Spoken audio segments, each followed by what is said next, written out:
역대상 3장 17절에서 24절 한번 보겠습니다. 사로잡혀간 여고냐의 아들들은 그 아들 스알디엘과 말기람과 브다야와 세나살과 여가미아와 호사마와 느다비아요. 브다야의 아들들은 수룹바벨과 시므이요. 수룹바벨의 아들은 무술람과 하나냐와 그 매제 슬로밋과 또 하수바와 오헬과 베레기아와 하사디아와 유삽헤셋 5사람이요. 하나냐의 아들은 블라디아와 여사야요. 또 르바야의 아들 아르난의 아들들 오바댜의 아들들 스가냐의 아들들이니 스가냐의 아들은 스마야요. 스마야의 아들들은 핫두스와 이갈과 바리야와 느아랴와 사밧 6사람이요.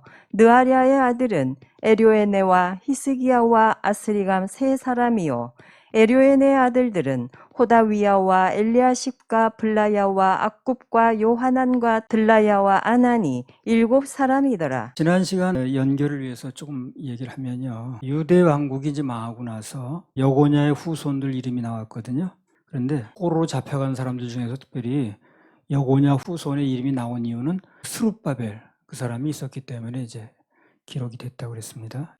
스룹바벨은 바벨론 포로로부터 돌아온 자의 대표입니다. 그리고 나중에 학개서 1장 1절에 보면 총독도 됐어요, 그 사람이.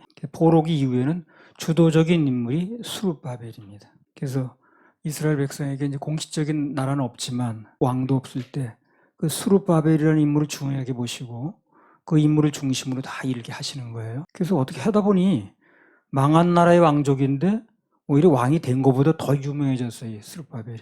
이걸 이제 오늘날 맞게 적용을 하면 어떻게 되느냐. 포로로부터 돌아오게 한 게 유명한 거 아니에요? 그래서 죄의 포로는 물론이고 물질의 포로가 될 수도 있고 또 권력의 포로가 될 수도 있고 또 어떤 사람은 염려 의심의 포로가 돼가지고 그것만 이제 시달리고 있죠. 하여튼 모든 얽매이기 쉬운 포로로부터 자기가 돌아오든가 아니면 누군가를 포로로부터 돌아오게 만들면 다 유명해진다고 그랬어요. 우리도 그 일을 하게 되면 당연히 유명해집니다. 성령께서 임하신 그 주된 이유 중에 하나가 이사야 61장에 보면 주 여호와의 신이 내게 임하였으니 이는 여호와께서 내게 기름을 부으사 가난한 자에게 아름다운 소식을 전하게 하려 하심이라. 나를 보내사 마음이 상한 자를 고치며 포로된 자에게 자유를 갇힌 자에게 노임을 전파하며. 그래서 이게 성령의 주 사역 중에 하나거든요. 그래서 포로로부터 돌아오게 만들면 그러면 성령님이 마셔서 여러 가지 역사를 일으키시는데 각종 그 사람이 또 누군가가 포로에 잡혀 있는 것이 무엇이든 거기서 자유케 되는 겁니다. 그럼 유명해지겠죠. 그렇게 되면 오늘 스룹바벨처럼 칭찬과 명성의 주인공이 된다는 겁니다. 포로에서 돌아오면 무조건 유명해집니다. 그래서 뭐 여러 가지 그때 예를 몇 명 들었습니다. 그것까지 이제 지난 시간에 얘기를 했습니다. 그래서 스룹바벨이 유명한 첫 번째가 뭡니까? 포로로부터 돌아오게 만들었다는 거. 또 한 가지는요, 그의 신앙관이 참 본받을 게 많은 사람이에요. 이 스룹바벨이. 역대상 3장 19절에서 20절. 브다야의 아들들은 수룹바벨과 시므이요. 수룹바벨의 아들은 무술람과 하나냐와 그 매제 슬로밋과 또 하수바와 오헬과 베레기아와 하사디아와 유삽헤셋 5사람이요. 스룹바벨의 아들들이 나왔는데 무술람과 하나냐와 그 매제 슬로밋과 또 하수바와 오헬과 베레가와 하샤데와 유삽헤셋 5사람입니다. 그러니까 스룹바벨이 자기 아들이나 관계된 사람들의 이름을 짓는데 거기 신앙관이 다 들어있더라는 거예요. 스룹바벨의 아들 중에 19절에 무술람, 하나냐 그리고 20절에 하샤데와 유삽헤셋이 이름이 나왔는데 그 무술람이란 이름 뜻이 하나님의 친구란 뜻이에요. 하나냐 이름 뜻은 하나님의 은혜 그런 뜻입니다. 하샤다의 이름의 뜻은 은혜를 내릴 것이다. 은혜를 받는다고 해도 좋겠습니다. 하나님의 은혜를 사모한다는 뜻이에요. 그 다음에 유삽헤셋의 이름은 은혜가 회복된다 그런 뜻입니다. 그런 의미들이 있어요. 다 그렇게 지은 거예요. 자녀들의 이름을. 그러니까 이 스룹바벨이라는 사람의 신앙관이 그 자녀들의 이름을 짓는 것에서 다 나타났는데 그 중점이 뭐냐면 다 은혜가 들어가요. 은혜. 하나님의 은혜. 은혜가 중점이에요. 신앙세계는 뭐니 해도 은혜가 최고거든. 은혜가 최고입니다. 그래서 그 생애에 하나님의 은혜를 주장한 사람들은 다 한결같이 유명해지고 명성을 얻었어요. 은혜 속에 허물은 감춰지거든. 좋은 것만 나타나거든요. 그래서 은혜를 주장하면 유명해지고 본인은 편안해지고 그가 속한 단체는 잘 되고 그렇습니다. 그래서 은혜를 주장하는 사람은 결국 인생이 좋게 되는 거예요. 우리도 생수은혜 그러잖아요. 생수은혜. 자, 그 생수은혜 주님의 이름을 지어주신 건데 은혜 위주로 나갔어요. 그리고 은혜 위주로 앞으로 나갈 겁니다. 이제까지도 좋았고 앞으로도 계속 좋습니다. 우리는. 예. 할렐루야. 그렇게 하시려는 박수. 원래요 율법을 가지고 뭐 하려고 하면요 계속해서 허물만 드러납니다. 율법은요 지적하는 거예요. 너 그런 죄 지었지. 너 이거 지난 거 진 거는 다 무효야. 이거 하나 범하면 다 범하면 똑같아. 이렇게 나가는 게 율법이거든. 그래서 율법은 가리워주진 않아요.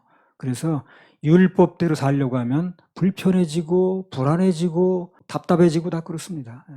허물이 계속 나타나니까. 근데 반대로 은혜를 주장하면 허물은 가리워져요.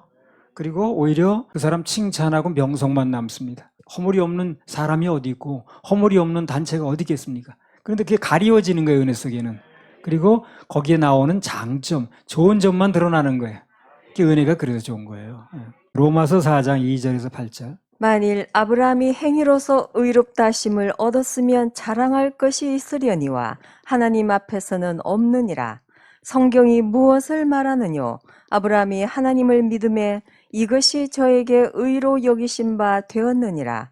이라는 자에게는 그 삭슬 은혜로 여기지 아니하고 빚으로 여기거니와 이를 아니할지라도 경건치 아니한 자를 의롭다 하시는 이를 믿는 자에게는 그의 믿음을 의로 여기시나니 이란 것이 없이 하나님께 의로 여기심을 받는 사람의 행복에 대하여 다윗의 말한 바 그 불법을 사하심을 받고 그 죄를 가리우심을 받는 자는 복이 있고 주께서 그 죄를 인정치 아니하실 사람은 복이 있도다 함과 같으니라. 자, 그 불법을 사하심을 받고 그 죄를 가리우심을 받는 자는 복이 있고 그랬습니다.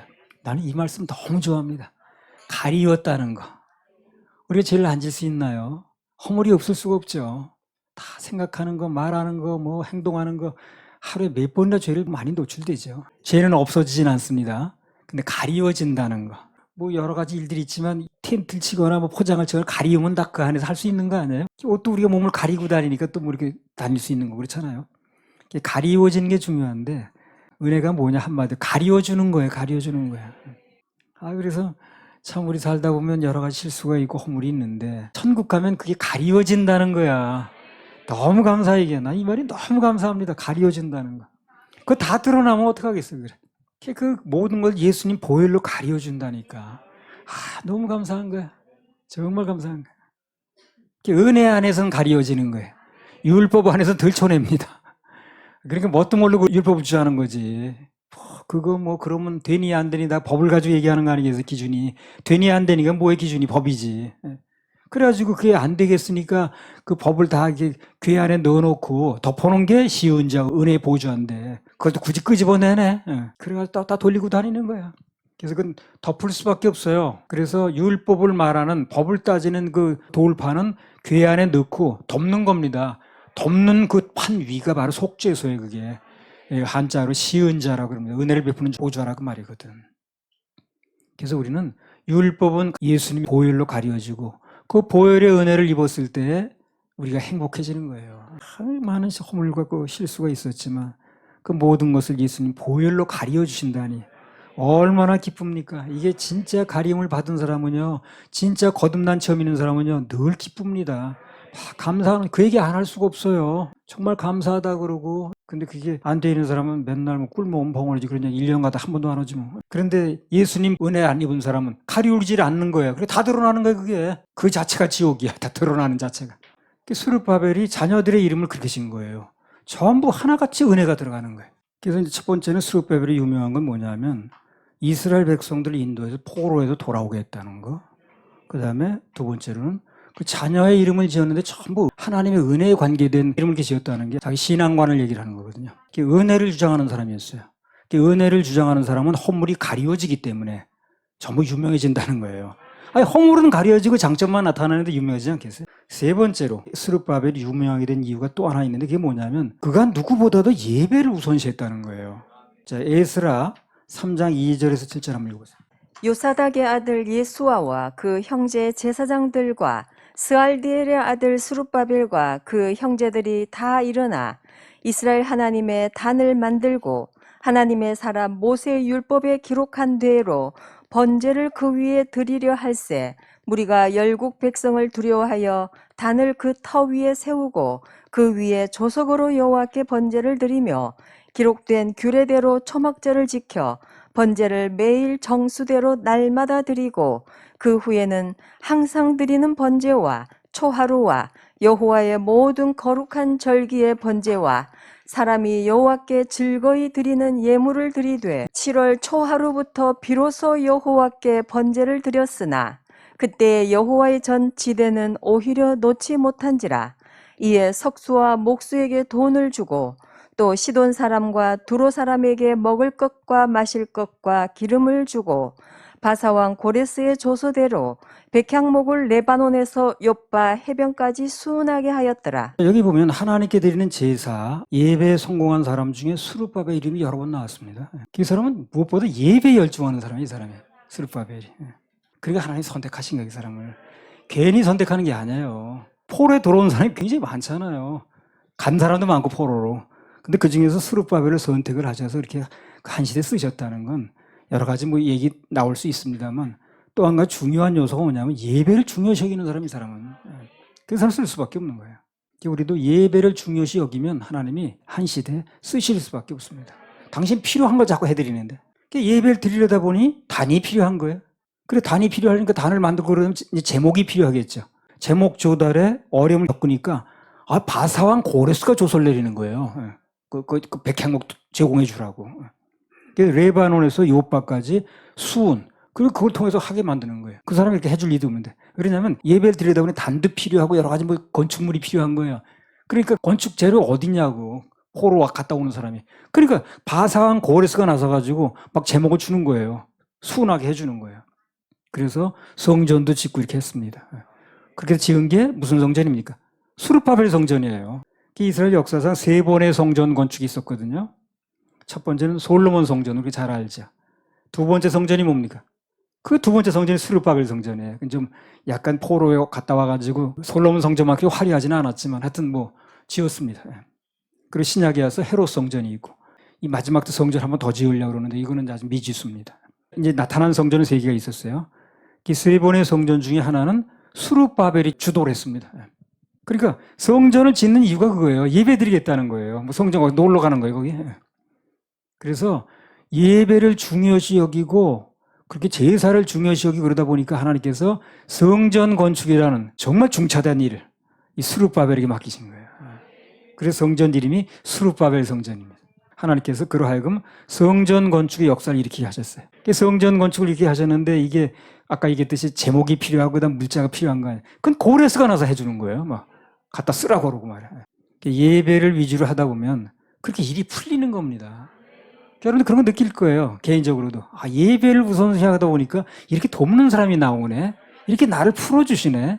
그리고 여건이 환경이 그렇게 돌아가네. 예배 위주로 돌아가는 거예요. 예배 드릴 수 있게 돌아가는 겁니다. 그래서 누가 됐든 간에 살아생전에 예배 그리고 하나님의 성전에 관심을 가졌던 사람은요 다 유명해졌습니다. 다 유명해졌어요. 그래서 여기 이제 우리 주바라도 있고 꿈나무도 있고 그런데 앞으로 살다가 교회가 무슨 뭐 이전을 한다라든가 무슨 건축을 한다라든가 그럼 무조건 참여해. 그거 수지 맞는 거야. 어떤 사람은 교회가 건축 얘기 나오니까 딴 교회로 갔대. 여기 있다가 뭐 뜯길 것 같으니까 그 교회 가니까 거기서 건축 얘기를 또 하더래네. 아이고 그거 복을 주려는 걸 모르고 하나님께서 그 건축 얘기 듣기 싫어서 왔더니 그 교회 가니까 건축 얘기 또 하더래. 하나님께서 인도하신 거지. 그래서 다윗이 됐든 솔로몬이 됐든 요담이 됐든 히스기야가 됐든 뭐 요시야가 됐든 간에 어떤 사람이든지 어떤 형태 뭐 문짝을 바꿔놨든지 뭐 성전 청소를 했든지 좌우지간 성전에 관련했던 사람들은 다 탁월한 인생이 됐습니다. 그래서 살아생전 성전에 관련된 일이 내 생에 생기면 내가 속한 교회에서 그런 일이 벌어지면 아우 이것도 부담거리가 생겼네 그러지 마시고 수지 많은 일이니까. 그래서 스룹바벨이 성전 건축으로 유명해졌다고 했는데 여기 이제 덧붙여서 한 가지만 더 보고 역대상은 마치겠습니다. 3장은 에베소 2장 19절에서 22절. 그러므로 이제부터 너희가 외인도 아니요 손도 아니요 오직 성도들과 동일한 시민이요 하나님의 권속이라. 너희는 사도들과 선지자들의 터 위에 세우심을 입은 자라. 그리스도 예수께서 친히 모퉁이 돌이 되셨느니라. 그의 안에서 건물마다 서로 연결하여 주 안에서 성전이 되어가고 너희도 성령 안에서 하나님의 거하실 처소가 되기 위하여 예수 안에서 함께 지어져 가느니라. 그래서 성전 얘기가 이제 나왔는데 성전에 관련된 사람 유명해진다고 그랬는데 진짜 중요한 간증은 하나님의 성전된 우리 자신이 변화돼 가는 겁니다. 신약에 와서 보니까 우리가 성전이더라고. 성전이 눈에 보이는 성전이 중요한 게 아니라 그건 지금 없어요. 지으려고 난리인데 그거 안 져도 돼요. 우리 자신이 성전입니다. 너희가 하나님의 성전인 것과 하나님의 성령이 너희 안에 거하시는 걸 알지 못하느냐? 그게 우리가 성전입니다. 예. 그게 우리가 하나님의 성전된 우리가 변화돼 가는 거. 그게 이제 진짜 중요한 간증인 거예요. 그래서 하나님의 성령이 거하시는 그분의 전인 우리 자신이 변화될수록 우리는 유명해질 겁니다. 유명해질 거예요. 계급에서는 하나님께서 직접 권능을 행하셔서 그들을 해방해 주셨거든요. 홍해바다도 직접 가르셨고. 그러나 하나님께서 광야에서는 이스라엘 백성들이 주로 세 가지 변화를 요구하셨어요. 첫 번째로 예배 훈련, 그리고 감사 훈련, 그리고 온유 훈련, 이 세 가지를 집중적으로 하셨습니다. 그래서 우리도 거기에 합격하면, 그런 훈련에 합격하면 가나안 땅에 들어가는 겁니다. 할렐루야. 우리 하나님 박수 올려드립니다. 역대상 4장 1절에서 5절. 유다의 아들들은 베레스와 헤스론과 갈미와 훌과 소발이라.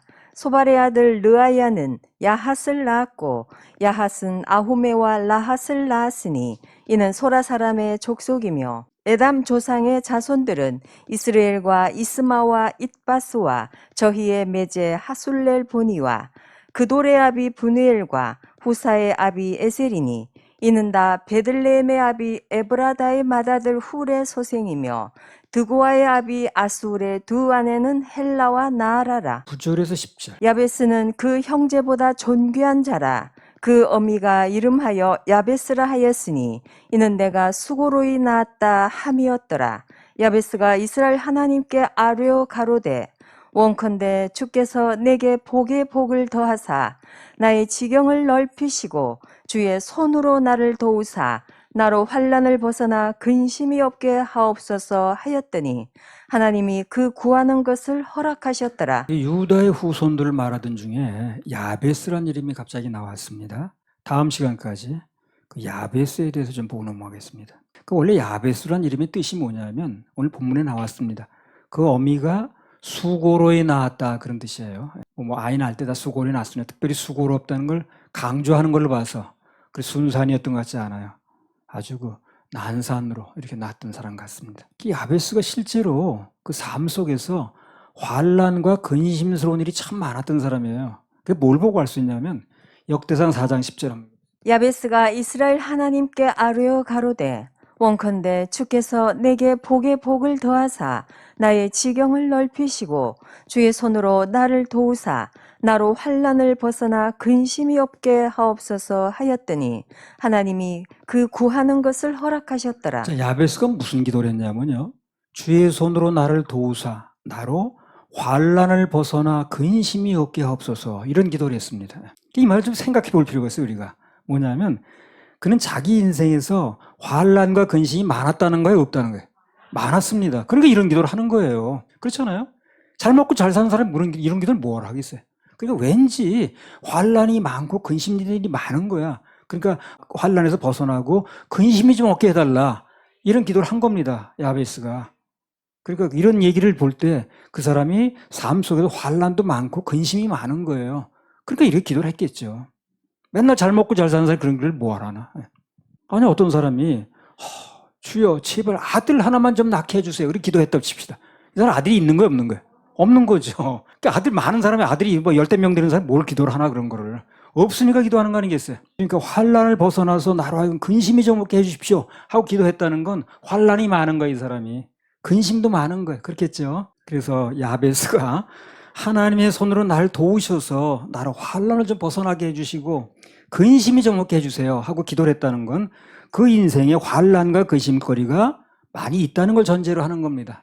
요한복음 14장 1절. 너희는 마음에 근심하지 말라. 하나님을 믿으니 또 나를 믿으라. 너희는 마음에 근심하지 말라. 하나님을 믿으니 또 나를 믿으라 그랬습니다. 그러면 근심하지 말라고 하신 말 속에 뭐가 있는 거예요? 우리 삶 속에. 근심거리가 있다는 얘기라는 거예요. 그래 근심하지 말라고 그러겠지. 근심거리가 전혀 없는데 뭘 근심하지 말라고 그러나. 너희는 마음에 근심하지 말라. 하나님을 믿으니 또 나를 믿으라 이렇게 말씀하신 건 너네 삶 속에 살다 보면 근심거리가 많이 있어. 그러나 그럴 때도 아참 예수님이 계시자고 나를 믿고 생각하라는 얘기를 하는 거지 근심이 없다는 얘기를 하는 게 아니에요. 없는데 뭘 그런 얘기를 하겠어요. 근심할 일이 있기 때문에 그래서 근심하지 말라고 한 겁니다. 근심할 일이 없다면 그런 말씀 하실 필요 없죠. 역대상 4장 9절. 야베스는 그 형제보다 존귀한 자라. 그 어미가 이름하여 야베스라 하였으니 이는 내가 수고로이 낳았다 함이었더라. 아무튼 야베스는요 날 때부터 수고로이 태어났고 또 실제 삶 속에서도 많은 환난과 근심거리가 있는 거예요. 이 사람이 그렇게 기도할 정도로. 그래서 자기 인생에서 이런 일 좀 없게 해달라고 벗어나게 해달라고 그렇게 기도를 한 겁니다. 자 그래서 이 야베스란 이름은 아주 복받은 인물의 대명사로만 얘기를 하는데 사실은 그런 삶이 깔려 있었다는 겁니다. 야베스란 인물은 살아가면서 그 누구보다도 환난도 많이 겪고 근심된 일이 많았던 사람이었는데 근데 중요한 건 뭐냐? 그런 환경 속에서 야베스가 하나님께 무슨 얘기를 했냐는 거예요. 이게 중요한 겁니다. 그리고 환난이 많고 근심이 많고 이 환난 좀 벗어나게 해주세요. 근심 좀 벗어나게 해주세요. 할 정도로 환난과 근심이 많았는데 그러한 가운데 야베스가 하나님께 무슨 기도를 했냐는 거예요. 무슨 말을 했냐는 거예요. 이게 우리가 받을 교훈의 핵심입니다. 자, 역대상 4장 10절. 야베스가 이스라엘 하나님께 아뢰어 가로되 원컨대 주께서 내게 복에 복을 더하사 나의 지경을 넓히시고 주의 손으로 나를 도우사 나로 환난을 벗어나 근심이 없게 하옵소서 하였더니 하나님이 그 구하는 것을 허락하셨더라. 그래서 환난도 많고 근심도 있어서 이런 기도를 하는 입장이었지만 그러나 야베스가 기도한 내용은 전부 보면 긍정적입니다. 그리고 소망적이에요. 그리고 희망적입니다. 그렇죠? 네. 내 인생은 왜 이런 거야? 풀리는 게 없네. 뭐 이렇게 말하는 게 아니고 벗어나게 해달라고 기도한 건 맞는데 복에 복을 더해달라고 그랬고 지경을 넓혀달라고 그랬고 주의 손으로 날 도와달라고 그랬고 아주 긍정적으로 희망적으로 소망적으로 말을 했다는 겁니다. 그런 가운데서도 그 어디에서도 난 날 때부터 그렇게 난산했더니 삶도 다 이 모양이네 하고 자기 운명을 탓하거나 원망하는 말은 없었다는 거죠. 그래서 방금 본 대로 주께서 내게 복에 복을 더하사 나의 지경을 넓혀주시고 지금 이렇게 환경이 어렵고 근심 걱정이 있는데도 그 얘기를 하는 게 아니라 지경을 넓혀달라고 그러고 복에 복을 더해달라고 그러고 주의 손으로 날 도와달라고 그러고 그러니까 야베스는 자기의 모든 그런 안 좋은 형편 속에서도 하나님을 생각하는 성공하는 거야, 이 사람이. 하나님을. 야베스가 자기 모든 거 안 좋은 환경, 근심거리가 있고 환란이 있는 그런 환경 속에서도 긍정적인 말을 하고 그런 기도를 하니까 소망적인 기도를 하니까 하나님께서 그걸 어떻게 하셨다는 거예요? 들으셨다는 겁니다. 들으셨다는 거예요. 그래서 그 소원대로 허락을 하셨다는 거죠. 결제하셨다는 거예요. 그러니까 이 말이 기도한다고 다 허락하셨다 이걸 이렇게 말할 게 아니라 어떤 마음 자세로 어떻게 접근을 했냐는 거예요. 이게 하나님 마음을 움직인 겁니다. 그러니까 환란이 이렇게 있고 근심거리가 있어도 이 사람 하나님 원망하는 게 아닌 거예요.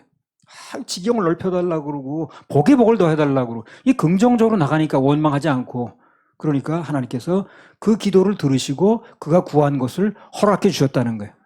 허락하니까 복에 복을 더한 거죠. 그리고 지경을 넓히신 거죠. 그렇게 된 겁니다, 이게. 그래서 어떤 환경 속에서도 참 하나님이 계시지 예수님이 계시지 하고 주님을 생각하고 소망적인 말을 할 수가 있다면 그럼 그 사람이 누구든 야베스의 복의 주인공이 되는 거예요. 야베스에게 복을 받는 건 사람들이 아는데 그가 무슨 바탕 위에서 어떤 환경 속에 그런 기도를 했는가 얘기는 별로 잘 모르는 거예요. 그래서 그렇게 안 좋은 환경 속에서도 근심과 환란이 있는 가운데서도 예수님이 계시지 복의 근원 하나님 계시지 하고 그분에게 긍정적으로 구하고 감사를 올릴 수 있다면 그 사람은 야베스가 받은 복의 주인공이 되는 것입니다. 할렐루야. 우리에게도 그렇게 하실 하나님 박수 올려드립니다.